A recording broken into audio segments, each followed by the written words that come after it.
ಇದು FM 103.1 ಮೆಗಾಹೆರ್ಟ್ಸ್ ಕಂಪನಾಂಕದಲ್ಲಿ ಆಕಾಶವಾಣಿಯ ಮಡಿಕೇರಿ ಕೇಂದ್ರ.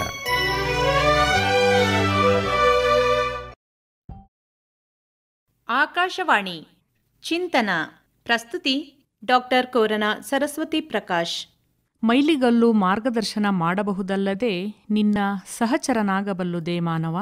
ಮರ ನೆರಳು ನೀಡಬಹುದಲ್ಲದೆ ಕೊಡೆಯಾಗಿ ನಿನ್ನೊಡನೆ ನಡೆಯಬಲ್ಲುದೇ ಮಾನವ. ಬರಬಲ್ಲವು ಒಳಿತು ಸೈಪುಗಳು ನಿನ್ನ ನೆರಳಾಗಿ, ಬರದವರಿಗಾಗಿ ಬಾಯ್ಬಿಟ್ಟು ಬರುವವರ ಬಿಟ್ಟುಕೊಟ್ಟು ಕೆಟ್ಟೆನೆಂದು ಕುಟ್ಟಿಕೊಂಡು ಅಳದಿರು ಮಾನವ. ನಿನ್ನೊಳಗೆ ಇರುವವರು ಸ್ಮರಿಸಿದಾಗ ಬರುವವನು, ಮರೆತಾಗಲು ಪೊರೆವವನು ಸ್ವತಂತ್ರ ಧೀರ ಸಿದ್ದೇಶ್ವರ ಎಂಬ ಕಾವ್ಯಾನಂದರ ರಚನೆ ಜೀವನ ಹೇಗಿರಬೇಕೆಂಬ ಸೂತ್ರವನ್ನು ಸ್ಪಷ್ಟವಾಗಿ ಮುಂದಿಟ್ಟಿದೆ. ಬದುಕನ್ನು ಕಟ್ಟಿಕೊಳ್ಳುವ ನಿಟ್ಟಿನಲ್ಲಿ ನಮ್ಮ ಸರಿ ತಪ್ಪುಗಳನ್ನು ತಿದ್ದಿ ಯೋಗ್ಯ ದಾರಿಯ ಕಡೆಗೆ ನಾವು ನಡೆಯುವಂತೆ ಮಾಡುವ ಅನೇಕ ಮಾರ್ಗದರ್ಶಕರು ನಮ್ಮ ಹಿಂದೆ ಮುಂದೆ ಇರುತ್ತಾರೆ. ಸನ್ಮಾರ್ಗದಲ್ಲಿ ಸಾಗುವವನಿಗೆ ಉತ್ತಮವಾದ ಮಾತುಗಳನ್ನು ಹೇಳಿದರೆ ಸಾಕು, ಅದನ್ನು ಮನಸ್ಸಿಗೆ ತಂದುಕೊಳ್ಳುವ ಗುಣವನ್ನು ಅವನೇ ರೂಢಿಸಿಕೊಳ್ಳಬೇಕು. ಜೀವನದ ಹಂತದಲ್ಲಿ ಕೆಲವು ಒಳ್ಳೆಯವುಗಳು, ಕೆಲವು ಕೆಟ್ಟವುಗಳು, ಲಾಭ ತರುವಂಥವುಗಳು, ನಷ್ಟದವುಗಳು, ಬೇಕಾದವುಗಳು, ಬೇಡದವುಗಳು ಎದುರಾಗುತ್ತದೆ. ಹಿರಿಯರ ಮಾರ್ಗದರ್ಶನವನ್ನು ಪಡೆದುಕೊಂಡು ಮುಂದೆ ಸಾಗುವ ದಾರಿಯನ್ನು ನಾವೇ ಕಂಡುಕೊಳ್ಳಬೇಕಾಗಿದೆ. ಈ ಜಗತ್ತೇ ಒಂದು ಪಾಠಶಾಲೆ. ನಮ್ಮ ಕಣ್ಣ ಮುಂದೆ ಕಾಣುವ ಗಿಡಮರಗಳು, ನದಿ ತೊರೆಗಳು, ಪ್ರಾಣಿ ಪಕ್ಷಿಗಳು, ಮಾನವ ಸಮಾಜ ಎಲ್ಲವೂ ಒಂದಲ್ಲ ಒಂದು ಪಾಠವನ್ನು ಕಲಿಸುತ್ತಲೇ ಬರುತ್ತಿವೆ. ಅದರಲ್ಲಿ ಯೋಗ್ಯವಾದುದನ್ನು ನಾವು ಆಯ್ಕೆ ಮಾಡಿಕೊಂಡು ನಮ್ಮ ಬದುಕನ್ನು ನಾವೇ ಕಟ್ಟಿಕೊಳ್ಳಬೇಕಾಗಿದೆ.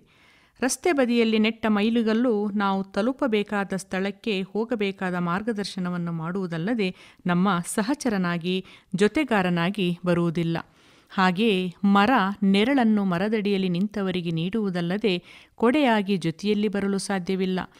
ಮನುಷ್ಯ ಒಂದಲ್ಲ ಒಂದು ರೀತಿಯಲ್ಲಿ ತನ್ನ ಸಾಧನೆಗಳನ್ನು ಮಾಡುತ್ತಾ ಹೋಗುತ್ತಾನೆ.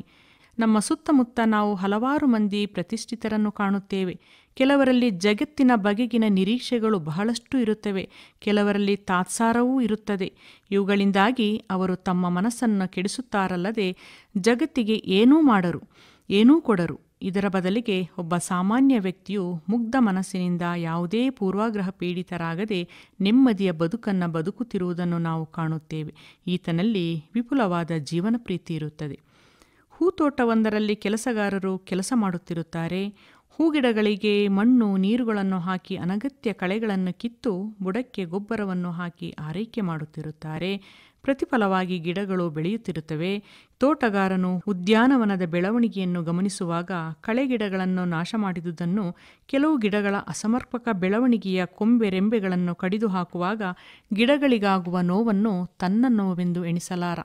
ಆತನ ಲಕ್ಷ್ಯವು ಬೆಳವಣಿಗೆಯ ಸಮಗ್ರತೆಯತ್ತ ಇರುವುದು. ದಿನನಿತ್ಯದ ನಾಶವನ್ನು ನೋಡಿ ಆತ ಕೊರಗಲಾರ. ದೈವವೆಂಬುದಿದೆ, ಅದು ಕಾಣದು. ನಂಬಿದ ದೈವವು ಒಂದಲ್ಲ ಒಂದು ರೀತಿಯಲ್ಲಿ ಸುಖವನ್ನು ನೀಡುವುದು ಖಂಡಿತ ಎಂಬ ಅಚಲವಾದ ನಂಬಿಕೆಯೊಂದಿದ್ದಲ್ಲಿ ಮುಂದೊಮ್ಮೆ ದೈವ ಸಹಾಯ ಇದ್ದೇ ಇರುವುದು. ಇಲ್ಲಿ ಇರಬೇಕಾದುದು ಅಚಲವಾದ ನಂಬಿಕೆ ಮತ್ತು ಅಚಲವಾದ ಶ್ರದ್ಧೆ, ಸಹನೆ. ಶ್ರದ್ಧೆ, ಸಹನೆಗಳು ಮನುಷ್ಯನ ಮನಸ್ಸನ್ನು ವಿಕಾರಗೊಳಿಸಲಾರವು. ನಿರ್ವಿಕಾರದ ಮನಸ್ಸೇ ಮುಂದೆ ಸುಖ ಸಾಧನವಾಗುವುದು. ಮನುಷ್ಯರಲ್ಲಿ ತಾನು ಶ್ರೇಷ್ಠ, ಇತರರು ಕನಿಷ್ಠ ಎಂಬ ಅಹಮಿಕೆ ಇದ್ದರೆ ಅವನ ಬದುಕು ತನ್ನದೇ ಆದ ಒಂದು ಪಂಜರದ ಒಳಗೆ ಸಿಲುಕಿಕೊಂಡಿರುತ್ತದೆ. ಅದನ್ನು ಸೀಳಿ ಆತ ಹೊರಬರಬೇಕಾದ ಅನಿವಾರ್ಯತೆಯೂ ಇದೆ. ಏಕೆಂದರೆ ಈ ನೆಲದಲ್ಲಿ ಎಷ್ಟೆಷ್ಟೋ ಋಣಭಾರ ನಮ್ಮ ತಲೆ ಮೇಲಿದೆ. ಹಂಗು ಹರಿಯುವ ರೀತಿ ಬದುಕಿದರೆ ಒಳಿತು. ಈ ಲೋಕ ನನಗಷ್ಟೇ ಎಂದರೆ ಅದು ಅನ್ಯಾಯವಾಗುತ್ತದೆ. ನಮ್ಮ ಹಿತದೊಂದಿಗೆ ಪರರ ಹಿತವನ್ನು, ನಮ್ಮ ಯಶಸ್ಸಿನೊಂದಿಗೆ ಪರರ ಯಶಸ್ಸನ್ನು ಬಯಸಿದಾಗ ಮಾತ್ರ ಎಲ್ಲವೂ ಸೌಖ್ಯ ಮತ್ತು ಸುಂದರ. ಇದುವರೆಗೆ ಡಾಕ್ಟರ್ ಕೋರನ ಸರಸ್ವತಿ ಪ್ರಕಾಶ್ ಅವರಿಂದ ಚಿಂತನ ಕೇಳಿದಿರಿ. ಕಾರ್ಯಕ್ರಮ ಆಕಾಶವಾಣಿ ಮಡಿಕೇರಿ ಕೇಂದ್ರದ ಕೊಡುಗೆ.